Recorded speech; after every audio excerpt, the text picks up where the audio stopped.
Seja muito bem-vindo mais uma vez aqui à Igreja Red, principalmente você que está aqui pela primeira vez.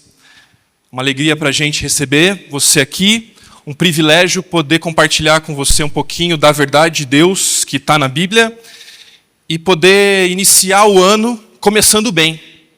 Esse é o nosso desejo, essa é a nosso propósito para esse ano. É para isso que nós estamos unidos, trabalhando aqui enquanto igreja.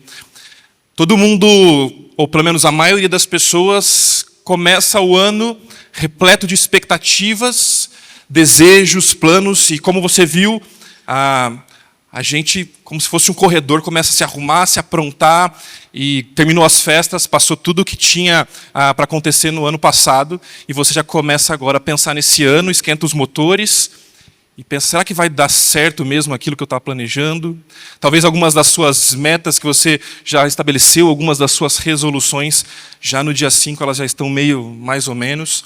Mas o nosso desejo é que você inicie bem esse ano e que, principalmente, você inicie esse ano voltando a sua vida para Deus, olhando para Jesus e pensando naquilo que você tem como objetivo ao lado do nosso Senhor.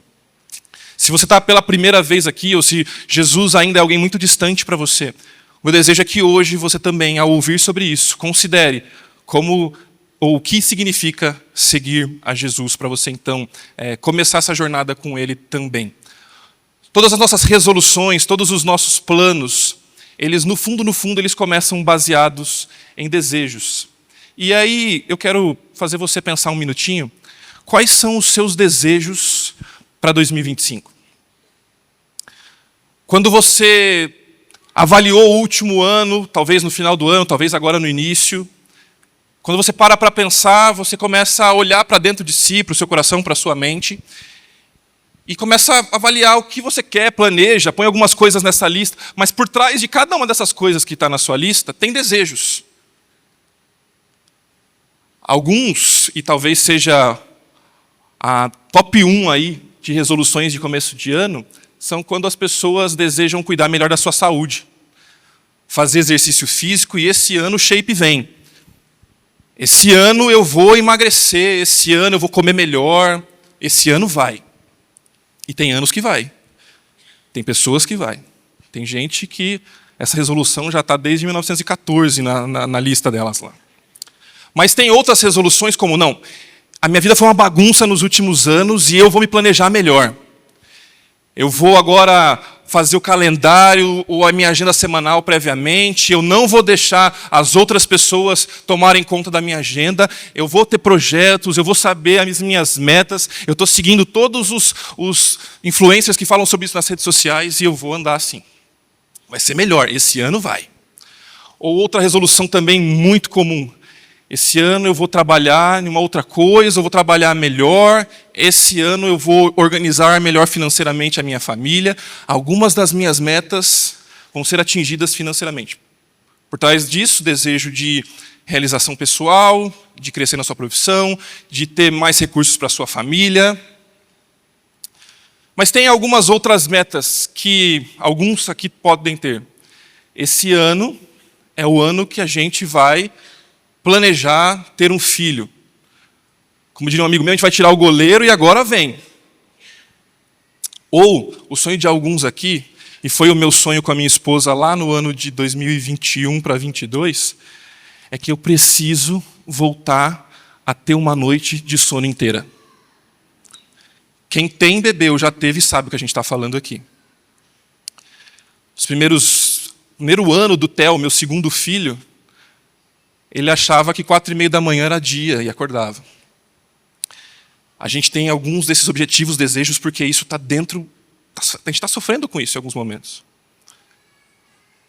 Outros desejos que podem estar no seu coração é ter mais tempo com a sua família e, quem sabe, planejar aquelas férias que você nunca tirou, uma viagem especial que vai marcar você e a sua família para sempre.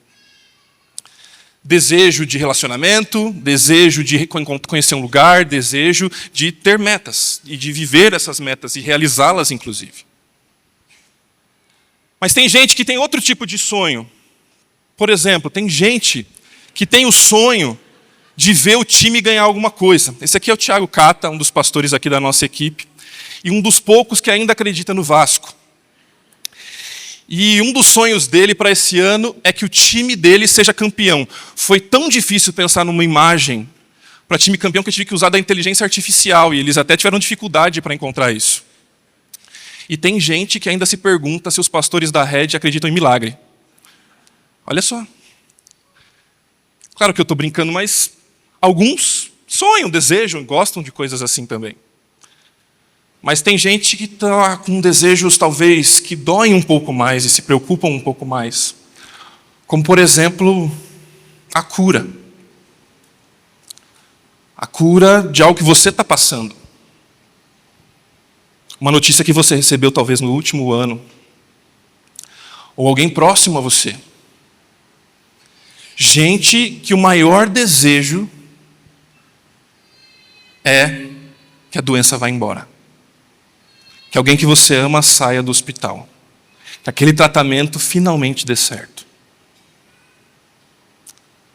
Outros que desejam, por exemplo, que os conflitos dentro de casa acabem. Que estão pensando algo do tipo: é a minha última tentativa. Esse é o meu plano, e se não der certo, acabou. Gente que não aguenta mais e faz de tudo para chegar em casa o mais tarde possível, porque o ambiente que deveria ser mais seguro é o mais desafiador e o que você mais sofre. Talvez o que você está desejando é que aquela dor e vazio do coração de que você perdeu alguém diminua. Não que você se esqueça da pessoa importante que você perdeu, mas que você se sinta consolado e que você pare de chorar um pouquinho diante do sofrimento. Ou ainda, que o desespero, a depressão, o medo, a ansiedade seja silenciado. Que aquelas preocupações, angústias simplesmente sumam. Nós começamos o ano sonhando, desejando, planejando. Mas e se os seus desejos nunca se concretizarem? Calma. Aqui não é o meu lado pessimista falando com vocês, tá? Tá bom, talvez eles se concretizem, talvez alguns destes se concretizem. Espero que todos eles se realizem. Principalmente os melhores desejos possíveis. Mas e se isso nunca acontecer? E olha, tem muito metido a teólogo, pastor, que se coloca e diz e anuncia coisas como se ele pudesse anunciar o futuro. Eu não sou vidente, nem quero ser, mas eu quero fazer uma afirmação aqui que eu tenho certeza que vai acontecer. Que este ano você vai se frustrar. Esse ano, não só você vai se frustrar, mas muito provavelmente você vai se entristecer. Esse ano você vai se frustrar, você vai se entristecer e você vai pecar. E tão ruim quanto isso, pessoas vão pecar contra você, vão te machucar, vão te prejudicar, vão te atrapalhar, vão te ferir. Aquilo que você planejou não vai acontecer exatamente como você planejou. Alguns carros vão quebrar esse ano, alguns filhos não vão se comportar como você planejou, você vai atrasar em alguns compromissos que você detesta chegar atrasado, alguns negócios não vão acontecer no seu trabalho como você gostaria. E o que eu estou dizendo aqui não é porque colocaram um pastor pessimista para falar para você hoje, mas simplesmente porque quando eu leio a palavra de Deus, essa é parte da realidade que a Bíblia nos apresenta. E o problema é que nós queremos receber o que Deus prometeu para nós hoje, aquilo que Ele só vai realizar na eternidade. Esse é o nosso problema.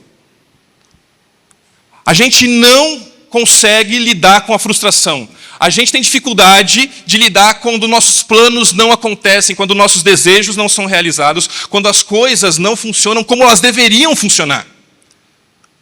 Mas a verdade é que dentro do plano, do projeto, do propósito de Deus, muitos desses desejos, essa paz que a gente está procurando e almejando e buscando, inclusive, não foram prometidas por Deus para hoje, para o aqui e para o agora. Esse plano temporal não é o que Deus tem para nós. Deixa eu te contar um pouquinho como isso é apresentado nas Escrituras, mas antes disso, eu quero mencionar para você essa frase conhecida do C.S. Lewis, que ele diz o seguinte: se eu encontro em mim um desejo que nenhuma experiência nesse mundo pode satisfazer, a explicação mais provável é que eu fui feito para outro mundo. Toda vez que a gente busca alguma coisa e se frustra, e vê que cada um dos nossos objetivos alcançados não completa o nosso coração, a nossa alma, os nossos desejos, é porque no fundo, nós não fomos feitos para sermos satisfeitos nisso. É como a criança, o seu filho já fez isso, e você já fez quando era criança, dizendo o seguinte: pai, compra esse brinquedo, é a última vez que eu vou te pedir alguma coisa. E na semana seguinte, se não no dia seguinte, já está desejando outra coisa, porque aquilo vai fazer ele feliz demais. Os nossos desejos, eles são insaciáveis, porque a verdade é que nós não fomos feitos para esse mundo, nós fomos feitos para um outro mundo.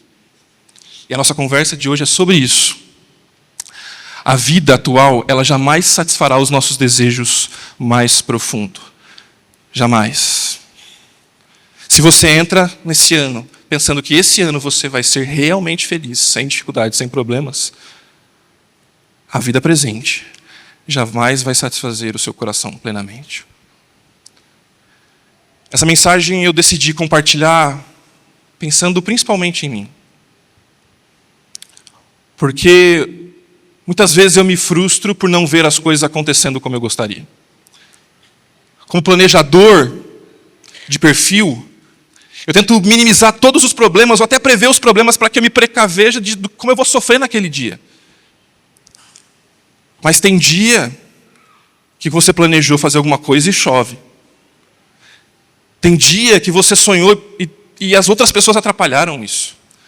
As coisas não vão funcionar como nós idealizamos no tempo presente. Por quê? Deixa eu te contar a grande história da Bíblia para você. E muitas vezes a gente esquece dela quando a gente pensa sobre a nossa vida.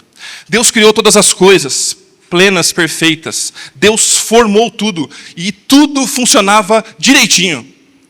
Você conhece um pouco da história da Bíblia? Gênesis capítulo 1, Deus formou o universo, Deus formou as pessoas. A natureza funcionava perfeitamente, os relacionamentos funcionavam perfeitamente. Nós e Deus éramos íntimos enquanto humanidade. Você consegue imaginar um lugar onde o casamento não tinha atrito? Você consegue imaginar um lugar em que tinha alimento para toda a população, ainda que ela fosse de 2 pessoas? Mas que tudo era lindo, perfeito, não tinha problema e não teria problema. No entanto, o segundo episódio dessa história é o que a gente conhece como pecado, queda. E aquela vida que existia agora ela ficou apagada. E o pecado deforma todas as coisas. Por isso que o nosso relacionamento com Deus é quebrado, afetado. Por isso que o nosso relacionamento com o próximo é quebrado e afetado. E o que a gente menos experimenta são relações simples, fáceis e sempre agradáveis.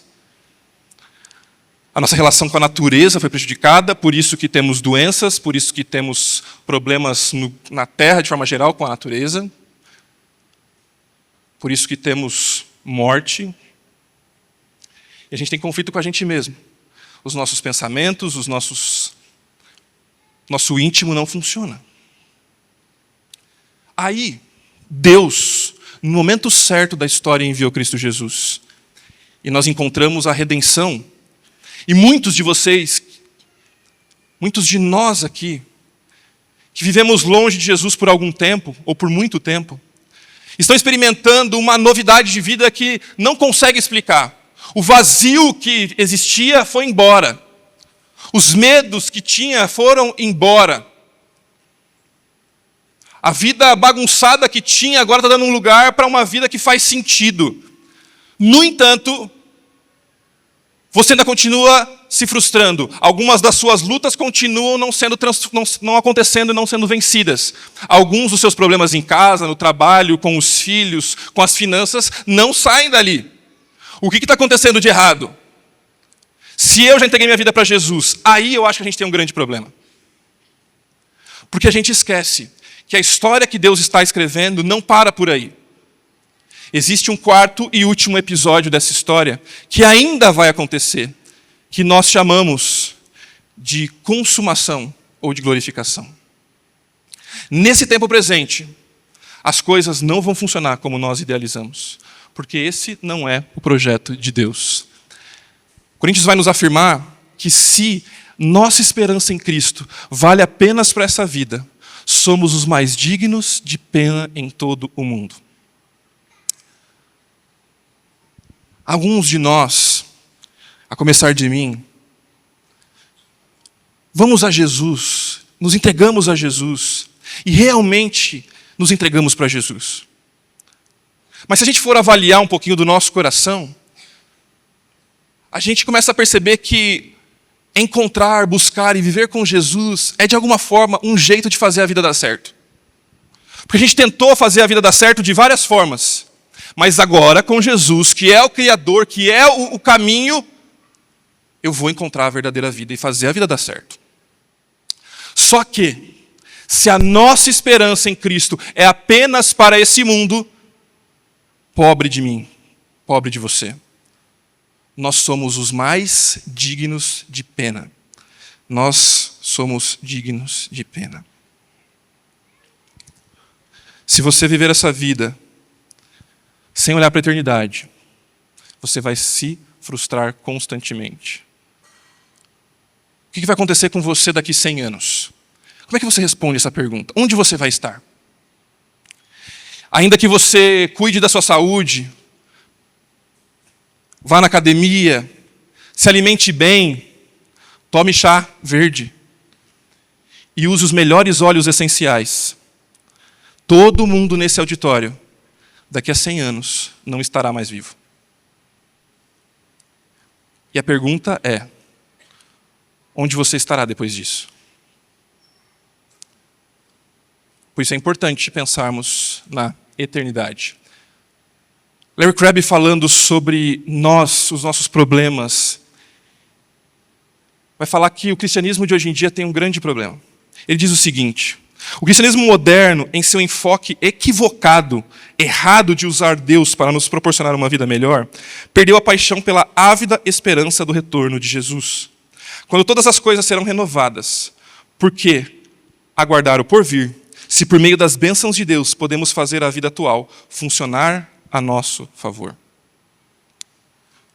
O que mais tem são pessoas, cristãos, pastores, que prometem uma vida que funcione e realizada em que Jesus é um meio para um fim e que Jesus não é o fim, o objetivo último da nossa existência. Esse cristianismo que afaga o nosso coração e que quer fazer com que a gente siga Jesus para fazer a vida dar certo.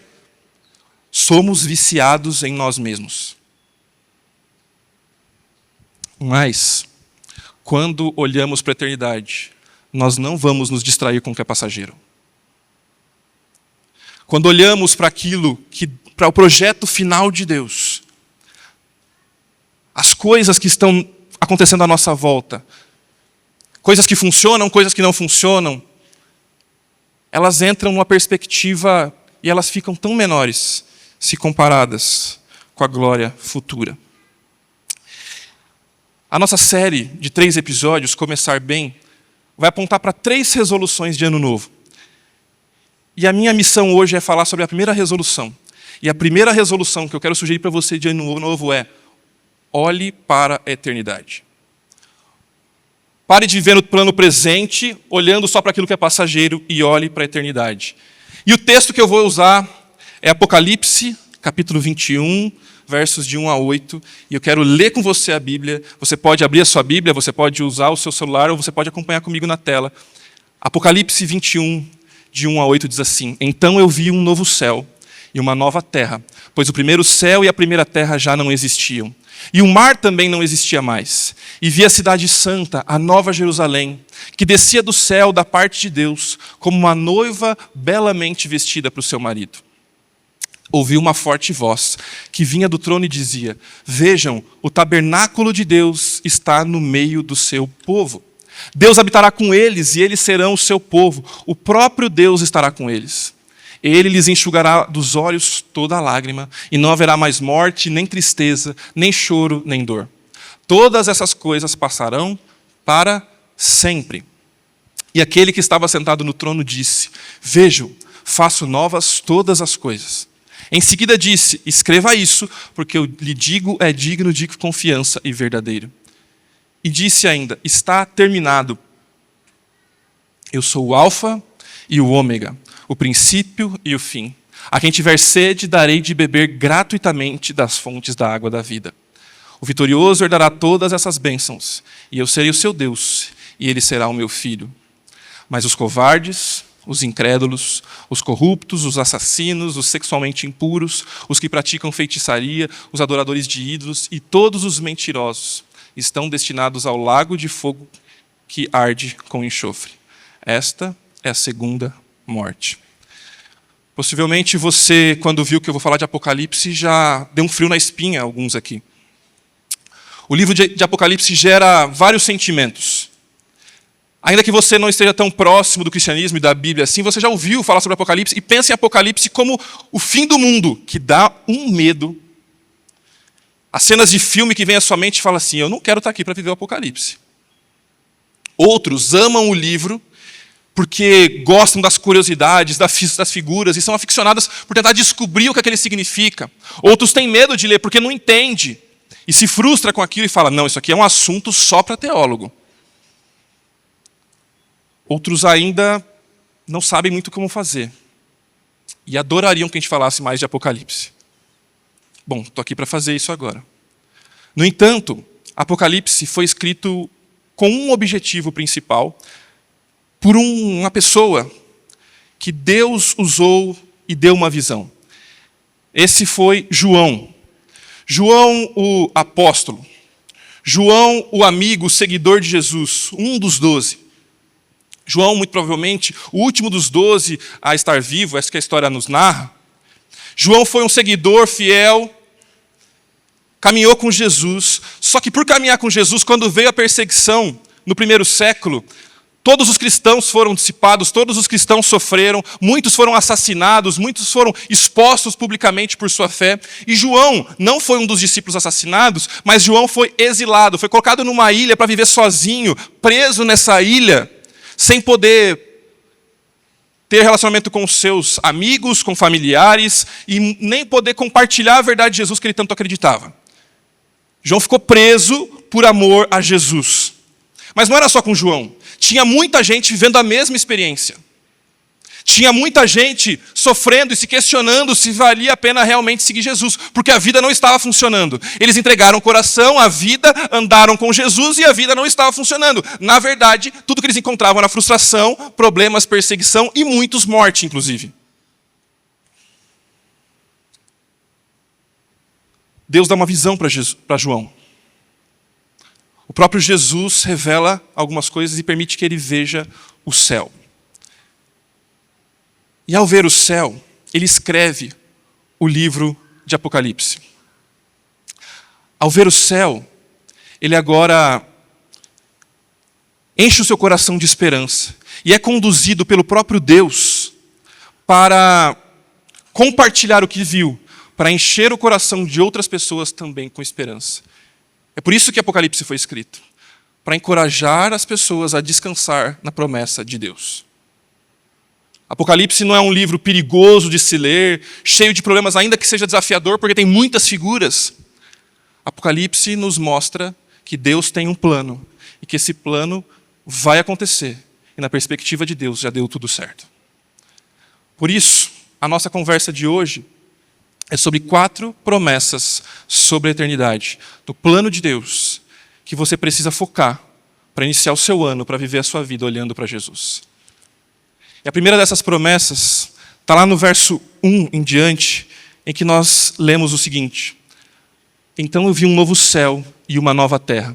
Pois o primeiro céu e a primeira terra já não existiam, e o mar também não existia. Nós entendemos que a presença de Deus estará no céu conosco. E o texto começa dizendo que vai haver um novo céu, que vai haver uma nova terra.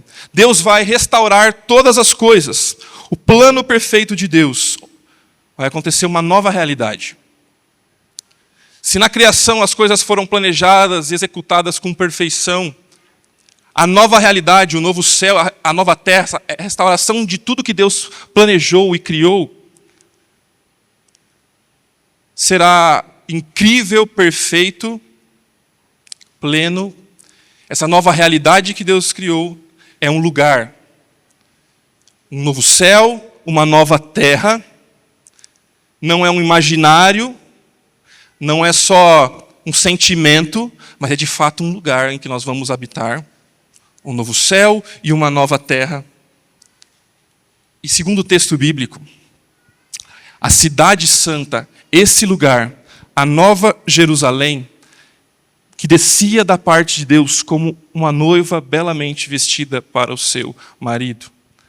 Aqui ele está fazendo uma figura de um casamento, mostrando que a igreja, o povo dele, essa noiva que está se casando com Deus, agora vai completar essa relação que antes era um noivado, uma promessa, agora vai acontecer isso perfeitamente, nós vamos entrar e viver na nossa terra prometida, nós vamos entrar e viver na eternidade ao lado de Deus. Experimentaremos da presença dele. E o texto continua afirmando que uma forte voz dizia: vejam, o tabernáculo de Deus está no meio do seu povo. Deus habitará com eles, eles serão seu povo, e o próprio Deus estará com eles. Deixa eu explicar para você que não está tão familiarizado assim com as palavras, com o vocabulário bíblico. O texto está dizendo: vejam, o tabernáculo de Deus está no meio do seu povo. O Antigo Testamento, a primeira parte da sua Bíblia, narra a história de um povo chamado povo de Israel. O povo de Israel era um povo nômade que não tinha terra. E Deus cuida e anda com esse povo no deserto por um bom tempo. E durante esse bom tempo que Deus está andando com o povo no deserto, Ele projetou e pediu que o povo tivesse um lugar.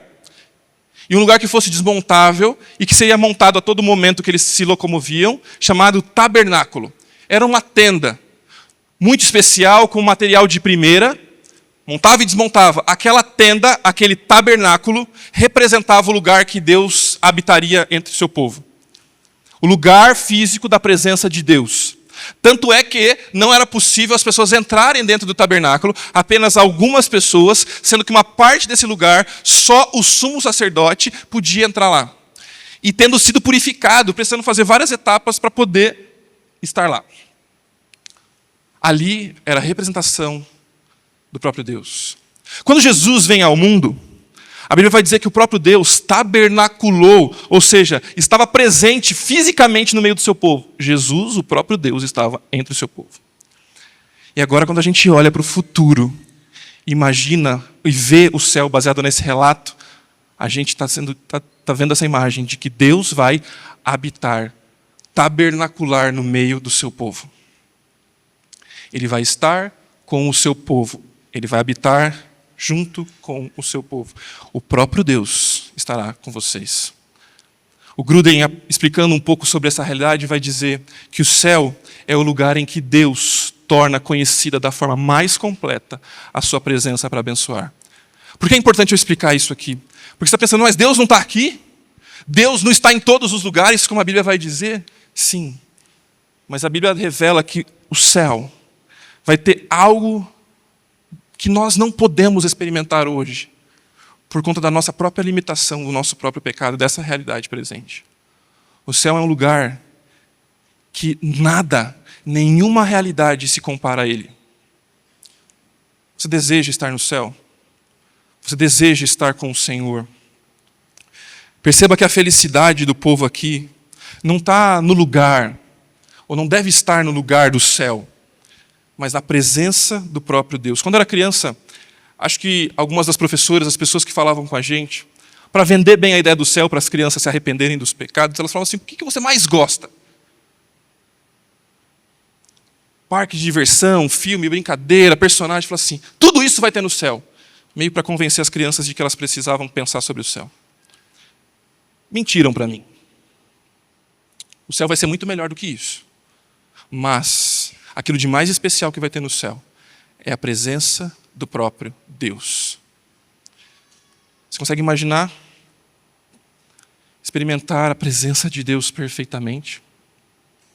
Mas o texto não para por aí. E vai dizer que não só a presença de Deus estará lá, mas nós vamos desfrutar de um consolo perfeito.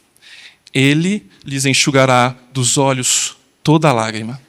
Não haverá mais morte, nem tristeza, nem choro, nem dor. Todas essas coisas passaram para sempre. Todas essas coisas passaram para sempre. O texto está mostrando para a gente que existem algumas realidades do que vai acontecer no céu. Que o próprio Deus será o nosso consolador. Deus não vai mandar alguém para ajudar a gente.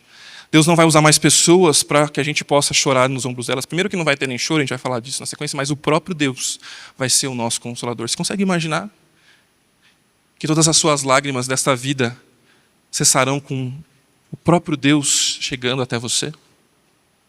E não só isso, todo sofrimento acabará. Todo sofrimento acabará.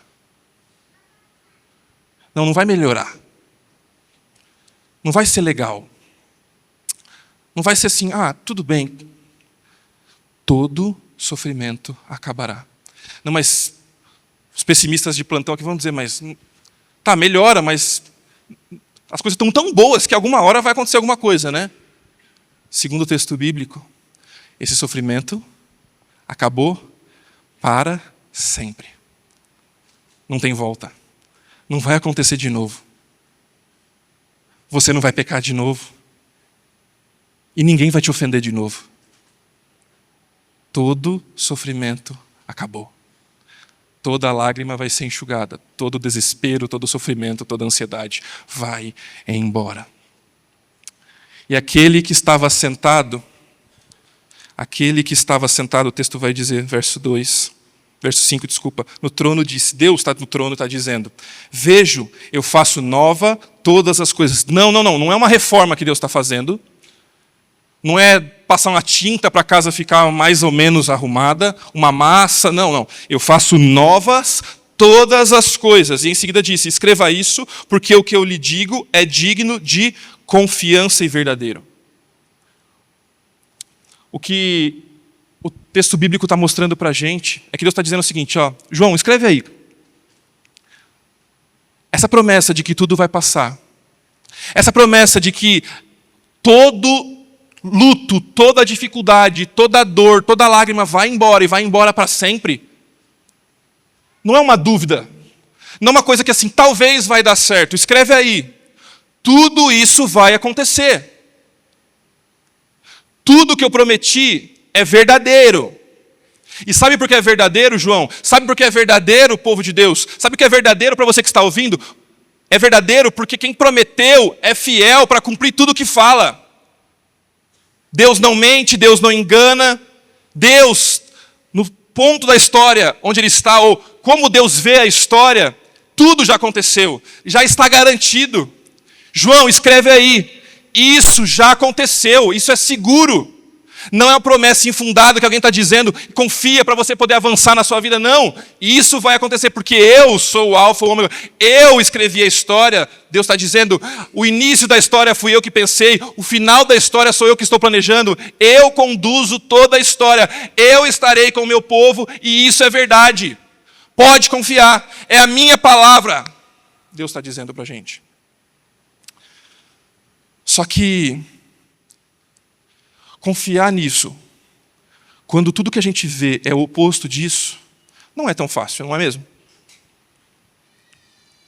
Falar sobre isso é mais fácil do que viver isso e confiar nos dias difíceis.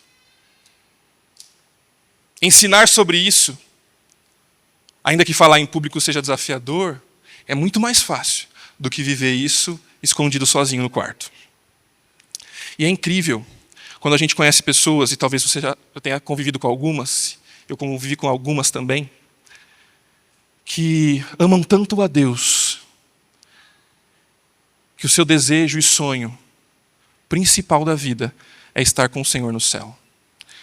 Quando eu falo sobre isso, eu lembro do meu avô, por exemplo. Meu avô morreu aos 92 anos, quase 4 anos atrás. E pensa num camarada que sofreu, fisicamente, problemas tantos. E quanto esse cara falava do céu. Mas, deixa eu te apresentar um outro exemplo também. Não sei se você conhece esse camarada que está aqui na tela. O nome dele é Donald Carson. O Donald Carson é uma das maiores referências do nosso tempo em teologia e ensino da palavra de Deus. É um dos grandes conferencistas do mundo, autor de inúmeros livros. Alguns vão dizer que ele é a principal referência quando se fala de Novo Testamento. A gente pode afirmar que é um grande homem de Deus, daqueles que você pensa assim, como é que esse camarada não vai ser abençoado? Donald Carson já esteve no Brasil várias vezes e por todo o mundo, e já abençoou muita gente. Só que, algumas semanas atrás, num post próximo do Natal, eu fui apresentado a uma carta que ele compartilhou recentemente. Nessa carta, ele vai dizer que agora ele precisou parar com todos os compromissos de palestrar, de pregar, de estar com outras pessoas, porque uma doença que estava afetando ele já há algum tempo agora chegou num nível insuportável. Ele está lidando com todos os sofrimentos do Parkinson e tudo o que isso tem acarretado para ele no fim da sua vida. E sabe o que o Donald Carson disse nesse momento? Ele jogou a vida de Jesus, com Jesus para fora e começou a reclamar? Não. Ele disse a seguinte afirmação que me constrangeu. Eu não estou sofrendo de nada que uma boa ressurreição geral não possa consertar. Eu não estou sofrendo de nada que uma boa ressurreição geral não possa consertar. Está doendo? Uma boa ressurreição vai fazer com que isso pare de doer. Está sofrendo? Uma boa ressurreição vai acabar com o sofrimento. Está com medo, ansioso? Uma boa ressurreição vai fazer tudo isso passar. Aí a pergunta é: você confia nessa verdade?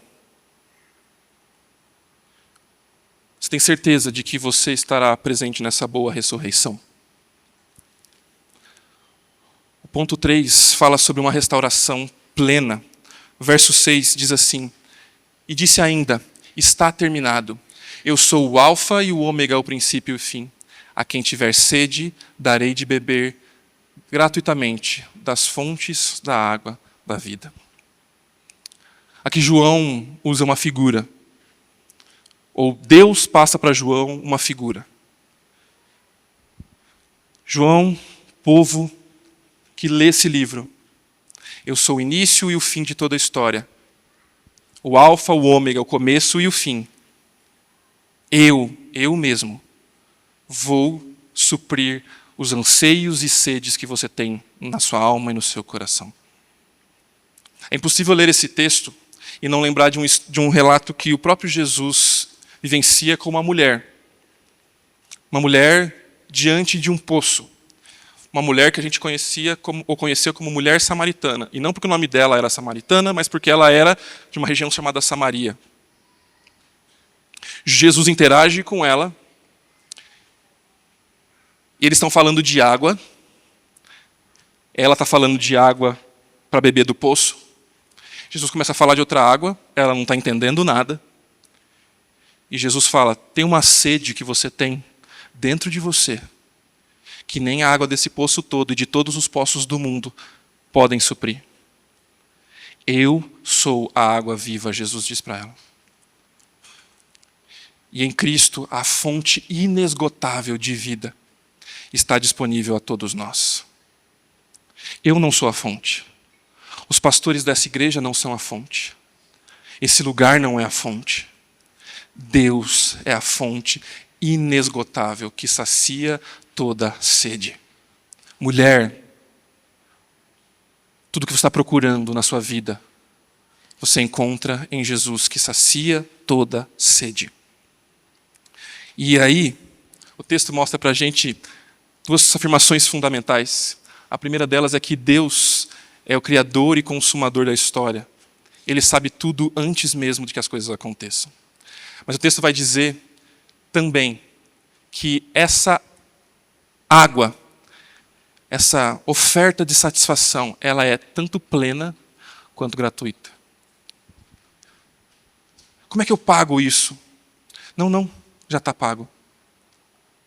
Cristo Jesus pagou todo o preço para que aqueles que estão nele possam ter acesso a essa fonte inesgotável de vida, de água que nunca acaba. Você não precisa servir na igreja, você não precisa dar um dízimo alto, você não precisa nem mesmo estar aqui. Porque nós recebemos isso não por aquilo que fazemos, mas por aquilo que Cristo fez. Recebemos gratuitamente da fonte de vida. O vitorioso herdará todas essas bênçãos. E eu serei o seu Deus, e ele será o meu filho. Aquele que estará ao lado de Deus, o vitorioso, chamado de vitorioso, vai receber todas essas bênçãos. E a principal dessas bênçãos, relacionamento íntimo com Deus. Proximidade de Deus. Ele será o meu Deus, o meu Pai, e eu serei o seu filho. E nós seremos herdeiros de todas as bênçãos. Não algumas que está lá com o meu irmão, outras que está com uma outra pessoa, não. Eu receberei tudo que Deus planejou para mim. Uma restauração plena de todas as coisas. Por isso que o Jean Francesco vai dizer que isso muda radicalmente a nossa perspectiva sobre a história. Em vez de olharmos para o futuro com desespero, temos esperança de que o mundo está caminhando para o fim, e o qual culminará no retorno glorioso do Senhor. A gente não tem medo do fim, porque a gente está esperando a volta do nosso Senhor. Ele continua dizendo, portanto, a conclusão é que em meio às crises, em meio às pandemias, guerras, desastres naturais, o surgimento de falsos profetas, abandono da fé e esfriamento do amor, podemos levantar a cabeça com a esperança de que o caos não é a palavra final.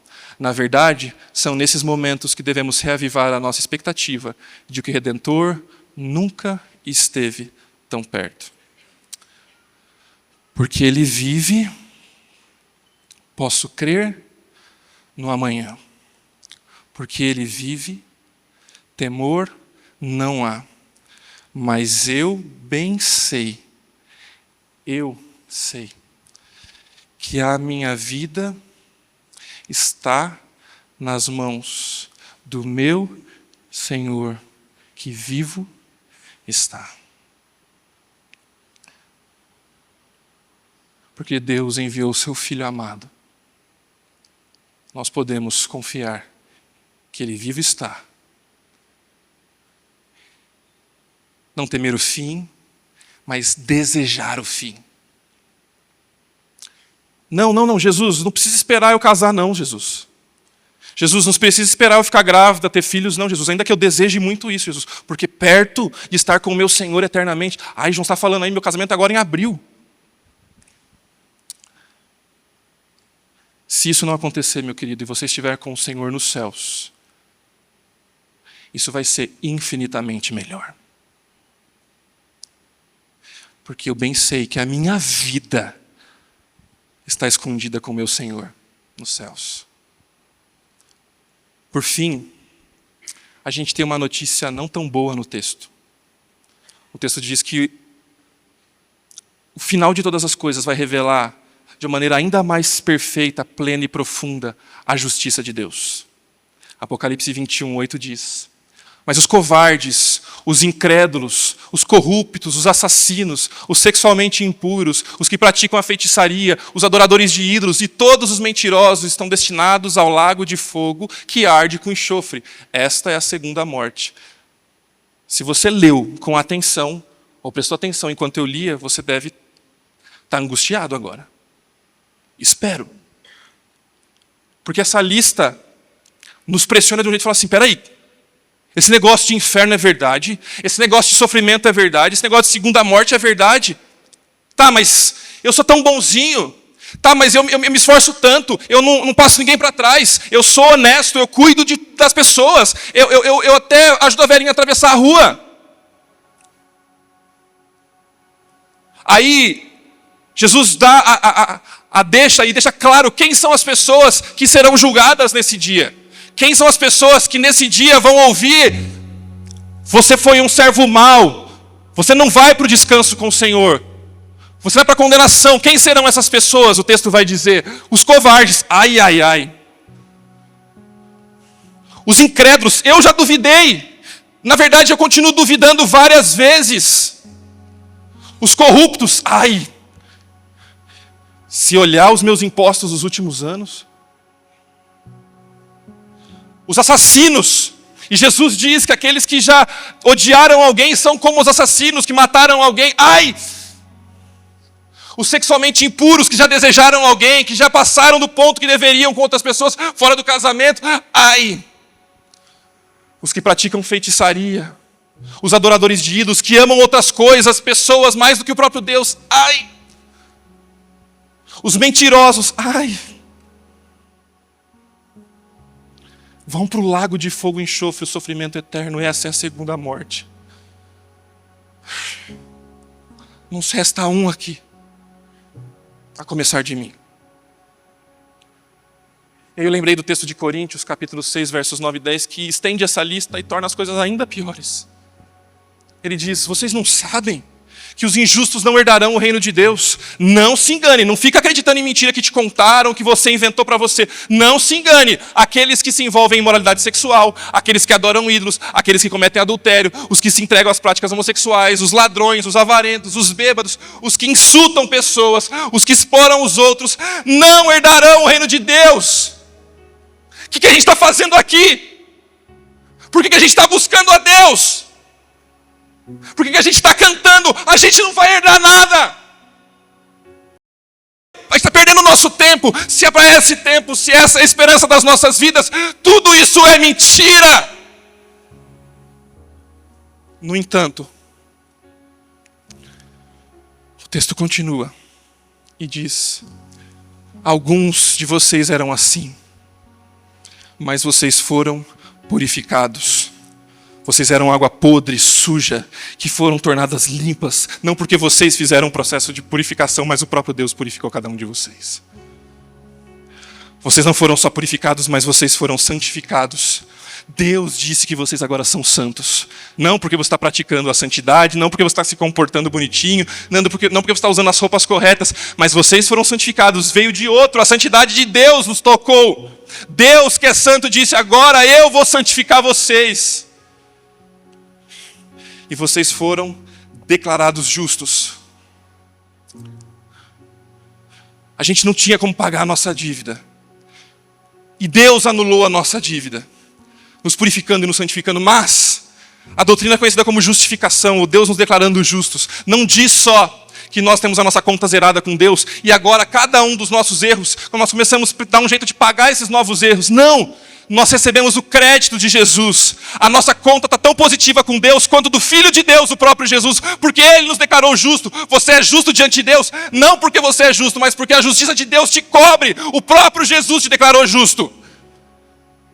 Claro, para aqueles que confiam em Jesus como Salvador, que Ele passou a ser o Senhor, e o Espírito Santo de Deus passa a habitar dentro de você. E a minha pergunta para você é: você já se arrependeu e confiou em Jesus como seu Salvador? Ou você ainda é um fã dos eventos da fé? Você gosta dos discursos que são belos, dos telões de LED, do espaço que estamos, mas você não entende a mensagem que a gente está dizendo aqui. Não. Essa não é uma igreja que está acariciando o seu coração. Essa não é uma igreja que está escolhendo as verdades da palavra de Deus para lotar um auditório. Essa é uma igreja que está lendo a Bíblia. E está vendo na Bíblia que vai ter juízo. E está dizendo para todo mundo, e quanto mais pessoas puderem ouvir, a gente quer dizer, tem juízo. Onde você vai estar daqui de 100 anos? E se Jesus não for o seu Senhor, a sua situação não vai ser a melhor. Na verdade, ela vai ser muito ruim. Por isso, arrependa-se e entregue-se para Jesus. Paul Tripp nos ensina dizendo que o Evangelho da Graça liberta você do medo do futuro, porque ele diz que por onde você quer que vá, o que quer que você faça, o seu Senhor estará sempre com você. Deus não está com você só no domingo na rede e nas últimas 2 semanas ele esqueceu de você. Deus não está contigo só quando você está servindo ou quando alguém está aqui no palco. Deus, se Ele é o seu Senhor, Ele está com você sempre, todos os dias e a todo momento. Como é que a gente olha para a eternidade então, se essa é a nossa resolução? Primeiro, invista no seu relacionamento com Deus. Tem gente que quer passar a eternidade com Deus e não suporta passar 15 minutos com a Bíblia e com a oração. Por que você quer passar tempo com Deus? Já pensou? A eternidade inteira com Deus. E você só pensa em Deus no domingo? Ou você só se lembra de Deus quando as coisas apertam? E eu não estou falando só de vida devocional, de ler a Bíblia e orar, não. Mas de Deus ser presente todo instante, todo momento. Como é a sua relação com Deus? Como é que a gente olha para a eternidade? Deixa Deus transformar as suas dores. Tem gente que ama compartilhar as suas dores, que conduz a conversa para as suas reclamações. Fale menos das suas dores e fale mais sobre Jesus.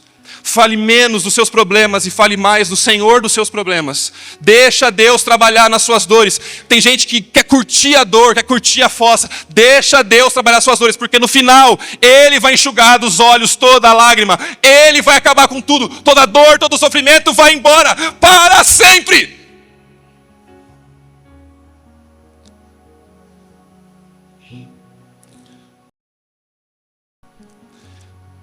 O texto de Coríntios continua dizendo que por isso nunca desistimos. Ainda que o nosso exterior esteja morrendo, o nosso interior está sendo renovado a cada dia.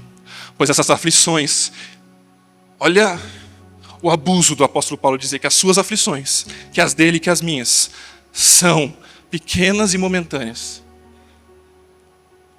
Que agora enfrentamos, produzem para nós uma glória que pesa mais que todas as angústias e durar para sempre. Por que ele está dizendo isso? Portanto, nós não olhamos mais para aquilo que agora podemos ver. Em vez disso, fixamos o nosso olhar naquilo que não se pode ver. Pois as coisas que nós vemos logo passarão, mas as que não podemos ver durarão para sempre. O que Paulo está dizendo é o seguinte: a sua dor é leve e momentânea, e não estou dizendo que a sua dor seja pequena, mas o que Paulo está dizendo é o seguinte: perto da glória que vai vir, a sua dor é leve, ela é momentânea. A sua infertilidade, a sua ansiedade, a sua depressão, o seu problema com a família, os conflitos no casamento, eles são leves e momentâneos se comparados com a glória que você vai receber em Cristo Jesus. Por fim, responda ao convite de Deus agora. Deus está incomodando o seu coração, você nunca entregou sua vida para Jesus. Não deixa para a semana que vem. Porque a pergunta de onde você estará daqui 100 anos precisa ser respondida hoje.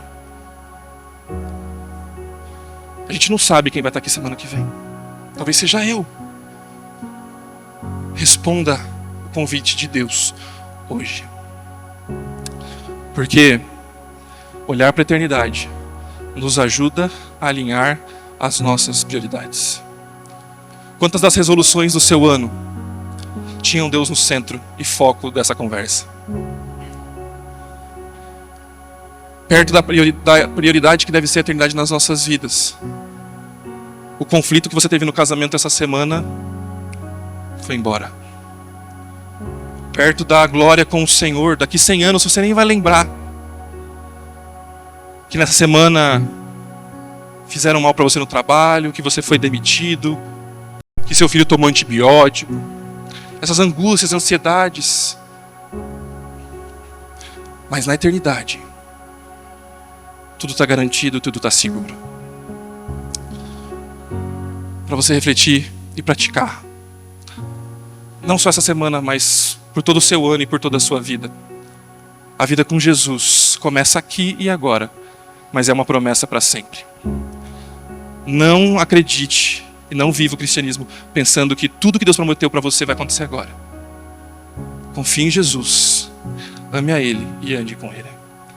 Segundo, todos os dias precisamos decidir entre o que é temporário e o que é eterno. A gente vai ser um bom profissional, a gente vai cuidar dos nossos filhos, a gente vai planejar financeiramente, isso honra a Deus. Mas em perspectiva, tudo isso é temporário. Foque naquilo que é eterno. Então reveja as suas prioridades. E por último, entregue-se completamente para Jesus. Nele somos perdoados e temos livre acesso a Deus. Somos perdoados e temos livre acesso a Deus. Você pode orar comigo? Feche os seus olhos. Senhor, a tua palavra nos diz que tudo está garantido na eternidade, Deus, e nós sabemos disso. Mas é tão difícil viver o hoje, Deus, com os nossos olhos voltados para lá. Porque a gente se ama tanto, tanto, muito mais do que amamos ao Senhor. E focamos no que é passageiro, Deus. Tem misericórdia de nós. Que a gente mude a lente com que a gente olha por hoje e para o futuro, olhando para a eternidade, e que essa seja a nossa principal resolução. Obrigado, Deus, porque o Senhor estará conosco para sempre. Obrigado, Senhor, porque isso vai trazer uma alegria que nada nessa vida se compara. Deus, saber que estaremos contigo é o nosso maior anseio. Que toda a glória seja ao Senhor. Obrigado por ter resgatado, Deus, tantas pessoas aqui. E obrigado porque o Senhor salvou e continuará salvando muita gente, Deus. E nos ajuda a compartilhar essa verdade por onde andarmos. Em nome de Jesus. Amém e amém.